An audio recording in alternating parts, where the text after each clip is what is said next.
Hello, my name is GEOCAN and I welcome you to Solve Math. Let's move quickly to the board and tackle this question on fraction. Yes, a very beautiful and interesting question for you. Please pay critical attention here. Good. Now, Messi spent 2/7 of her packet money on biscuit and 1/7 on toffees.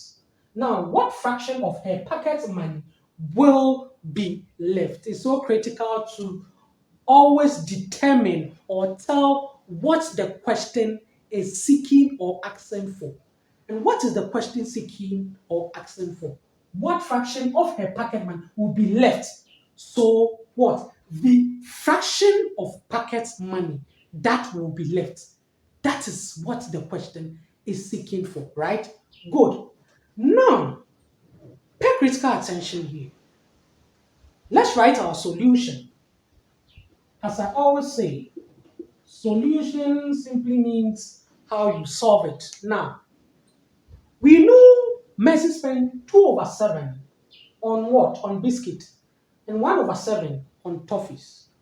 So to know the total fraction, you just add 2/7 plus 1/7, and you know the total fraction spent, right? So let's do that. We have 2/7 plus 1/7. This is a simple fraction. You should know this, right? Since they have the same denominator, which is 7, you just have to add the what? The numerators. So 2 plus 1 will give us what? 3. So 3/7. Good. So this is the total fraction spent, right? But the question is seeking for the total fraction of the pocket money left. So now, since we know the fraction spent, it becomes easy, right? Now, remember I said fraction is always a part of a whole, and that whole is always represented as 1. Please take note of that. That whole is always represented as 1. Please, it's so essential. That's a critical rule. So now it's 1, right?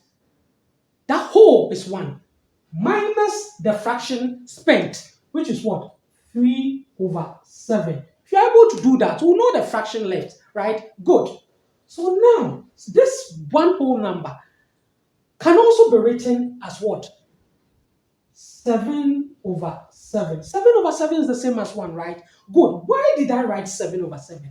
Because I want to have a denominator of 7 here in order to make it easy for me to do that subtraction, right? Good. So if this were to be 8, I would have written 8/8 here in order to have a common denominator of 8. If this were to be 5, I would have written this as 5/5. I believe you got it, right? So 7/7 minus 3/7. It becomes easy to subtract now. 7 having a common denominator. So 7 minus what? 3 will give us what? 4/7. Easy as ABCD. That is all. So this is the fraction of the pocket money left. Isn't it easy? 4/7. Easy as ABCD. Yes. This is Solve Math for you.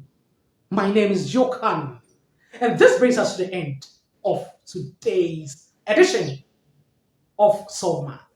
I believe you've enjoyed it. I will urge you to visit our various social media platforms. On TikTok, we are GEOCAN_GEOCAN. Follow our page. We have more videos there. Enjoy them, share for others to also benefit. On YouTube, we are GEOCAN TV or GEOCAN Educational Channel. Subscribe to the channel. Share for the others to also benefit from the channel. Also on Facebook, you can find us on Solvemath. Just type Solvemath. Like, follow the page, or Kids Zone, or GEOCAN TV, or GEOCAN Educational Channel, or better still, also on GEOCAN on Facebook. Just type GEOCAN on Facebook and follow the page. Yes, till we meet again for our next lesson. My name is GEOCAN, and I have love for math. Adios.